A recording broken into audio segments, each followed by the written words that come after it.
Hello दोस्त, मेरे channel को लाइक और सब्सक्राइब जरूर करें। थैंक यू, धन्यवाद। रानी चिड़िया पहले से ही अपने खेतों में लीची का पेड़ लगाई थी। मंजर लगते ही सुबह को अपने खेतों में आती और शाम होते होते अपने खेतों की देखभाल करके अपने घर लौट जाती। एक दिन रानी चिड़िया अपने खेतों में लीची का देखभाल कर रही थी तो गोलू चिड़िया आता है। माँ, अभी तक हमारे लीची के पेड़ में उतना फल भी बड़े बड़े नहीं हुआ है, तो पहरादारी की क्या जरूरत है? देखते नहीं हो फल लग गया है, छिड़काव जरूरी है, नहीं तो सारा फल गिर जाएगा।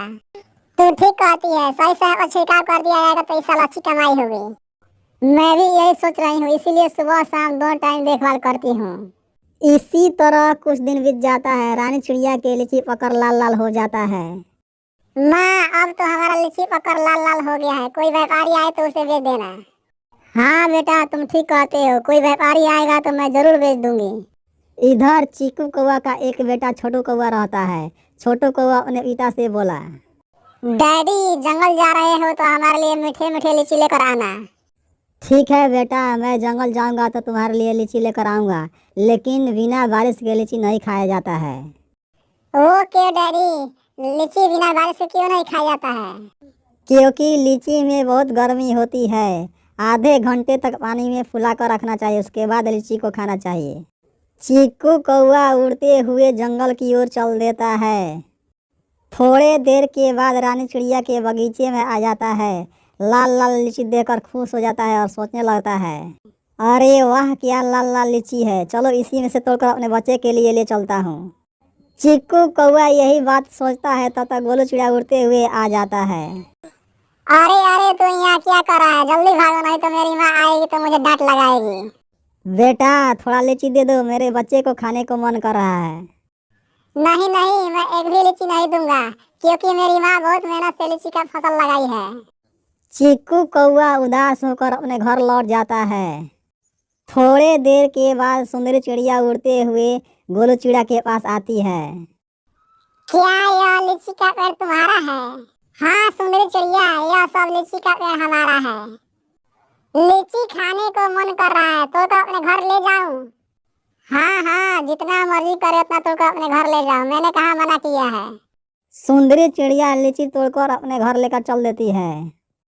थोड़े देर के बाद छोटू कौवा के पास आ जाती है। ये लीची कहाँ से लेकर आ रही हो, जरा मुझे भी बताओ। मैं यह लीची बहुत दूर से लेकर आ रही हूँ, वहाँ पर ढेर सारा लीची है। सुंदरी चिड़िया इतना बात कहकर उड़ती हुई अपने घर चल देती है। दूसरे दिन सेठ धनराज चिड़िया के लीची खरीदने के लिए बगीचे में आता है। अरे कोई है, कोई है, ये किसका लीची का बगीचा है? इतना बात सुनते ही रानी चिड़िया सेठ धनराज के पास आ जाती है। क्या बात है साहब जी? क्या यह लीची का पेड़ तुम्हारी है?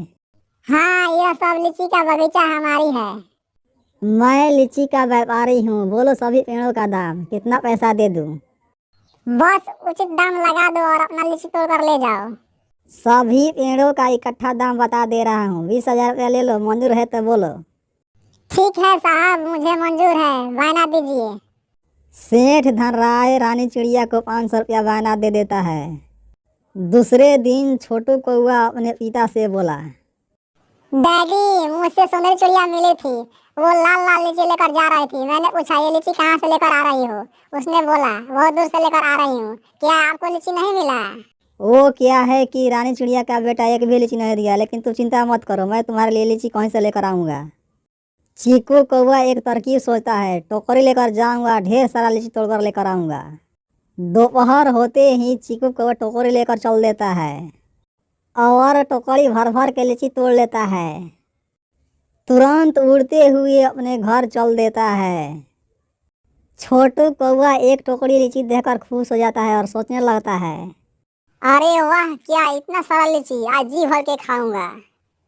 छोटू कौवा जी भर के लीची खाने लगता है।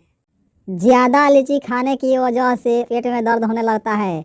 छोटू कौवा चिल्लाने लगता है, मर गया डैडी, डैडी, हमारे पेट में बहुत जोर से दर्द हो रहा है, बचा लो, मुझे बचा लो डैडी, डैडी।